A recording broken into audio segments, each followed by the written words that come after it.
Hey everyone, I am in Summit, New Jersey at Scotti's record stores. Just been here before, found a lot of stuff. I figured I'll do a little short video for those who are not familiar with the area and the store here in Summit, New Jersey, Scotti's Records.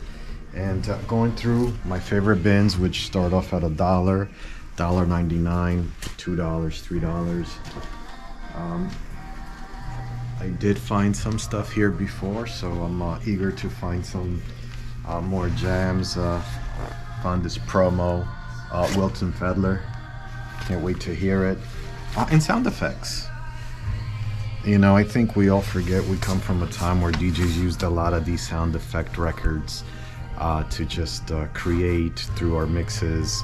And they were very sought after. I know that they were space ones that you can look online and they're worth a few dollars. So it's good to see this for $1. And yeah, I'll give you guys a little bit more of what I find later on, but just really interested to see what they have here. Summit, New Jersey, Scotti Records. Check you guys. Gary, right? Gary. Alvaro, I'm back. I did a lot of digging here, found some incredible stuff I will share with you. Everything from jazz to got a nice pile. funk, R&B. Yeah. I must tell you, a lot of the DJs overlook the $1, $1.99, $2, but I've been here at Scotti's a few times and I found some amazing treasures in these bins. So please come down to Scotti's. I mean, people really don't overlook this, so we do they sell don't? a lot. Okay, yeah, great. But I mean, some people do because they just want to go to a filed alphabetically, and you know. Yep. But yeah, no, we turn this over really quickly. In fact, you see the empty rows. It was full. So that was my question. So how long has Scotti's been in Summit? My dad started this store in 1956. Oh my goodness. Yeah. In this He was location? across the street, right over here, just across the street. Until the early 70s, and then he moved into this location. So it's been in this spot, this exact store, since early 1970s. Wow. So you're a Summit resident? No, I live in close by Madison, close by. Madison. Yeah. Okay. So from the 70s to today, what have you seen the change overall as far as vinyl is concerned? You know, vinyl went away. Yep, absolutely. Once CDs came in. Yep. You know, I mean, I saw the transition from vinyl and 8-tracks together, and then it was vinyl, 8-tracks, and cassettes together. That's right. So we had 3 formats going for quite a long time, and then as CDs came in, the records were fading out, and CDs took over all of the formats, basically. When have you seen the revival of vinyl? How long ago? Well, you know, I was always a vinyl guy and never thought it would go away the way it did. Absolutely. But it did. And so in the early 2000s, I mean, I saw the opportunity to get records, really good stuff for like virtually nothing. People were just giving them away. Absolutely. I'm moving, I don't want these. Do you want them? Come and get them. So, I mean, I filled up the basement here, the garage. I had a storage facility filled, and some people thought I was really crazy. Wow. You know, but, and I slowly, as I'd bring a pile of records in, I'd be sitting on the floor over there. And, you know, all of a sudden I'd turn around and I have 3 or 4 people looking over my shoulder saying, well, how much for that one? How much for this one? You know? And at the time, you know, I was selling really good records for like $5. Yeah. You know, now I get 30 for them. Do you think COVID kind of made people change their minds, kind of gave them something else to do? COVID was really good for our business, which is weird to say, but it was. People had nothing to do. You're home, right? So the way I looked at it, it was food store, liquor store, record store. You know, because you had to cook your own food pretty much. There were some takeout things, but I felt bad for the restaurants. They were all struggling. That's right. So we started opening like 2 days a week once we were allowed to open back up, and then it's 3 days a week, and we really boomed. Last year was probably the best year I ever had. During that transition period, were you doing orders online as well? Did your online business go up? We do only highly collectible stuff online, like more expensive stuff, or clearance stuff that we just don't, you know, a new record that I don't think I can sell in the store, or, you know, a $30 record that hasn't sold 2 years, we'll market that and put it online. if I get 10 or 20 bucks out of it, whatever I get is fine, because it's like found money at that point. Got it. And our records that, $50, $100 records that are rare, we put online. Now, but we did sell a lot right. of that stuff during COVID. Okay, which was my question. So you've probably seen a change of people that loved records that are kind of going back again, nostalgia to buy it. Then you have your true collectors that price is not really an object, as well as Price long as is always an object. you do have that. Oh yeah. Yeah. I mean, yeah. It's always, Is it a price challenge is for you to keep something at a higher value? Because I don't know if you rely like on Discogs or you have your own price. Well, we use Discogs as a guideline, like when we want to look up what something's worth. Right. But we have the knowledge that we don't have to do that for everything. Right. If it's a Billy Joel record, Correct. we kind of know what and Yeah. and we manually write down stuff that we sell. I have a stock in the back, so if I sell a Billy Joel Stranger record, I most likely have 2 or 3 or 4 more in the back. Got it. And we check the condition and we write down the price, so we're able to see what we've been selling these things for. It's very old school, manually writing them down, and people kind of make fun of me for it, but Right. otherwise I gotta create a SKU. Stop. I have to create a SKU for each individual item, and then if I sell it, it's got a different condition, it's a different print. It's just a lot of work to that. Yeah. For one item, and if I sell it like right away, I feel like, well, why did I do all that work? Exactly. So we have a manual notebook, we write it down, Okay, she can be. that's my Aw. girl. She's cute. How are you? She's a regular around here. Good. When I talk passionately, she Oh, really? Wow. Oh.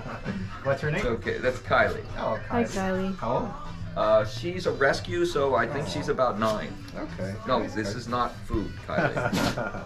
So yeah, COVID was good. Last Christmas, we're not as busy this Christmas season as last. We're still doing very well, but like last year, it just was crazy.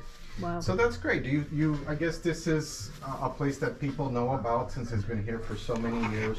Do you guys also feel that your store is somewhat of a community center for people that love music? Do you guys come with people asking you questions about, your point of view on music, what's out there, albums? Not a lot of that, but some Like of that. before, right? Yeah, Before a record store was more like you lead music's to a so person. personal that like what I like doesn't mean you're gonna like it. Right. And so yes, we can advise people, and we have a lot of regulars that come in, and we know them all by name, and we do chat and talk, and it's a little bit like a community center thing, but What do you sell most of, I should say, to a client like that? Is it more rock oriented? Is it jazz oriented? Or it's a little bit of everything? well, it's a lot of everything. Oh. But I would say the rock and roll genre, classic rock. Classic I rock. mean, we're always selling Beatles records, Led Zeppelin records, Bob Dylan, Grateful Dead. We sell a ton of. Wow. But then newer bands too, like King Gizzard. I mean, we're selling a ton of that, and our hip hop section flies out of here. We have a really nice hip hop section. Is that for a younger clientele? Or you get Mostly, mixed? but like the teenagers up through 30ish probably. But that's not necessary. Music just crosses all Right. generation Yeah, gaps. of course. But for me, it's always exciting to see a younger generation develop that love again, which Yes. seems to be something maybe handed down by a parent, or my dad had their collection, he kind of played records. That definitely happens, but it also has just become something that they're coming into. Right. Like their parents, used to play records, but that had nothing to do with them finding records today. That's Yeah. a great From a point. friend, or they saw it online. Right. I mean, and through this time, if you watch commercials now, you see you'll see record stores, record players, Yeah, DJs, turntables, yeah. or just in the background Yeah, on a exactly. TV show, a wall of records. Yeah. I see it all the time. And 5 years ago, I don't know if you did. Yeah. So what's your outlook? Do you think vinyl's here to stay? You think people are just doing it to kind of pass the time? Is it their passion? Are they kind of fulfilling maybe, some kind of sentimental void where I had this record, I need to find it again at my age? I think vinyl's here to stay. Mhm. I do. I don't know if it's going to continually increase or level off and possibly slide backwards. I've been doing this for so long that people, are just getting into it. They're saying, well, when did this happen? Well, we've been selling vinyl for 20 years. I Exactly. mean, the resurgence, maybe 10 years ago it really started. Mhm. So it's something that we've seen for a long time. I think it's leveling off, and there are more stores that have opened up around. You know, there are smaller stores around that have opened up. So, and then we have online competition, Of course. and then they keep reissuing records and stuff. You know, I prefer used records. Our profit margins are way better. You know, I mean, a new record costs me $13, and I got to sell it for $19.99. Man, that ain't enough margin to pay bills. Yeah. As far as collections, is this a place that if someone wants to sell their collection, they can come and talk to you about? Yes, we do that all the time. Okay, yes. great. Yes, that's most of our phone calls are people selling us. Okay. You know, because I advertise online, Okay. and so I guess people that advertisement seems to work very well because I get multiple calls of that. Right. Although we've had to pay a lot more for collections now because everybody thinks vinyl's worth a lot of money. Right, and that Like was you see that box there, it's a pile of junk. Yeah. You know, the guy wanted me to buy it. I was like, yeah. What am I gonna give you? you Right? know, yeah. And we negotiated a price. I took a few records out. I gave him $20. Okay. He wanted 100. Oh wow. You know, and I was like, and he gave me the line. He said, "Where's your Christmas spirit?" I said, "Well, where's yours?" Well, one of the reasons why I asked you about prices is because it seems that, right? It seems that people are going to Discogs. Some one or two guys have one record for $50, $60. They automatically think, oh my God, I have a gold mine here without really knowing the value, right? And Well, there's you a have to, purchase. you know, if you're a record guy, you got to learn matrix numbers, years things were printed, Exactly. you know, Originality. just because you Yeah. find the right picture Exactly. doesn't, you know, even for us who do this every day, Yeah. look up a Beatles Abbey Road record and try to figure out which one you have. I mean, because there's Yep. 8,000 versions That's of right. it, you know, Yeah. and we kind of know right away, you know, if it's the Apple label or an import label or the red capital label, the rainbow capital label, you know, you learn that pretty quickly. But even then, you still have to look it up Yeah. and see. So it's people do think that, oh, I looked this up on eBay. Exactly. And I said, well, did it sell? They're asking for it, you know, because we go through that too. Well, Yeah. you look something up and, well, there's, you know, one available for $500 online, Yep. but it's never sold for that much money. So most it's ever sold for is $75 or something. So what is the value? Exactly. It's hard to, exactly. we judge it. You know, we want to turn stuff over though too. Yeah, and that's what I tell my viewers as well is, you know, kind of know your craft, right? And know what you're buying, what you're getting, and just be kind of open-minded to look at some of these bins, because what's valuable to you as an owner, as, you know, a clientele that you have, might not be for somebody else. So you might be able to find something. People ask me all the time, right? like, why is this one here Yeah. $3.99 and you got it out there for $19.99? Exactly. Well, I say I got 20 of them. I want to sell some.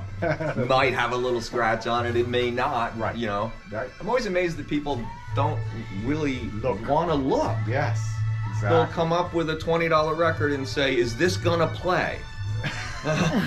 You'd be shocked how often this happens. I can imagine. And you know, is it clean? And I was like, well, sir, they're open. We encourage you to, you know, Look look and at the study, condition yeah. because everybody's got a little bit different tolerance to, Yeah. you know, and that's where price comes to play, right? Exactly. Yeah, if it's a $3.99 record, Yep. it's a little dirty, it's got a little nick on it, Yep. may not bother you. Exactly.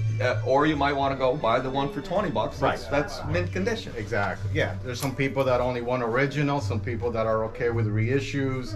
You know. Well, it's funny with that we have customers that will only buy used records, right. and I have other customers that will only buy new records, Wow. and then we have people that buy both. So, Yeah. but it's funny to have just the new guys, you know, and then Sure. just the used guys because they're looking for that rare vintage record, which is hard to find. But here, you know, I have it new. Yeah. Oh no, I only want to. Original. Yeah. Yeah, of course. Now I also see you have some vintage equipment. Is this stuff that you're also just picking up, fixing? Do you fix stuff here as well for Oh, a someone? little bit. You know, we'll clean stuff and put new belts on it or cartridges. Not too much because that gets to be really time consuming. And again, if it's higher end equipment, we do that. I have a guy that I can take stuff to get repaired, but it costs money. And Right. if I, you know, Because I do have some people like always looking for someone to repair like their Techniques 1200s. You know, Right. that seems to be something. I don't do that. Okay. No. All right. I'm just- Yes, everybody wants to. Yeah. Yeah. You know, turntables are a little bit of a labor of love. You got to learn how to tinker with them. Oh, Because if absolutely. you got to go pay somebody, that it's going to cost you $100 walking in the door, right? That's right. Exactly. Nobody So, works for free. Yep. Yeah, and you want it done right. Someone with the knowledge. You know, Right. that kind of takes some time. There's a also to place in understand. Somerset I recommend for people, the Sound Exchange, I think it's called. That I have the phone number up there. I do give people that number. Okay. But I'm sure that it's 100 and some. I'm assuming it's $100 just Just to open it up. just to and look see. at it. Sure. He's He's not going to do it for free. Wow, that's great. Well, Gary, it was Yeah, nice meeting pleasure. you. Thank you so Glad much. you guys came in. Yeah, I'll show you guys what I got, and come on to Summit. A great guy, great prices, great bins here. A lot of stuff for you. And to it's always search and do. changing because That's I'm right. buying stuff all the time. I was gonna say I was here we were here a month ago. Yeah, And I'm like, oh my God, look, I have another pile already. I'm like, I this had a can't guy be. come in from Germany, and he bought the whole wall Wow. and my garage too, which I had stuff in. I think he Wow. bought 5,000 records. Oh my goodness. We negotiated a price, Of course, you yeah, know, of but- course. And so I was able to like clean house and start over. Right. But half the stuff's the same stuff, Yeah, right? exactly. It's just, Barry Manilow, Dan Fogelberg records. How many did you see? A lot of them. Herb Alpert. Yeah, I was at a store in Brooklyn where the guy does his business in Brazil as well, and he ships containers to Brazil. That's what he was filling a container to go to Germany. So it seems that is because I remember years ago I used to have a guy that used to fill containers and send them to Japan, and they used to just go crazy with American music. It didn't matter what it was. So I'm seeing that that's a trend again where people are just saying. I "I'll don't take know the how whole lot." financially viable it is. Correct. I mean, I really don't know, and I really don't care. Right, right. I hope he makes money though. Yes, is less inventory for you. But like the work he reset it. put in, Right. because he did go through the records.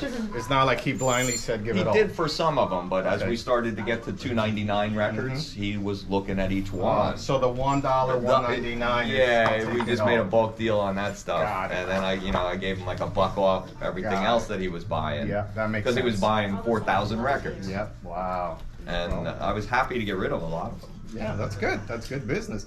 But if you guys have a collection and you want to get rid of it, get some prices from Gary, come down to Summit, New Jersey, Scotty's Records, and let's see Yeah, what we do deal ask that can you give do. us a call and Yeah. set up a time. I Of mean, if you course. bring in 20 records, it's no big deal. But Right. if you're bringing in a couple hundred records, we just ask that they're clean, no water damage, no mold, no mildew. Covers should be kind of intact. And So, good conversation with the owner, Gary, right here at Scotty's Records and Summit. So I just wanted to do a quick recap. I got another stack right here. So a lot of my viewers have asked me, wow, I must spend a lot of money in my outings at record stores. I do spend some, but I do have also a budget. And like I mentioned before, I love the $1, $2, $3, even $5 bins. And if the store is big enough and they have inventory, they will definitely carry it.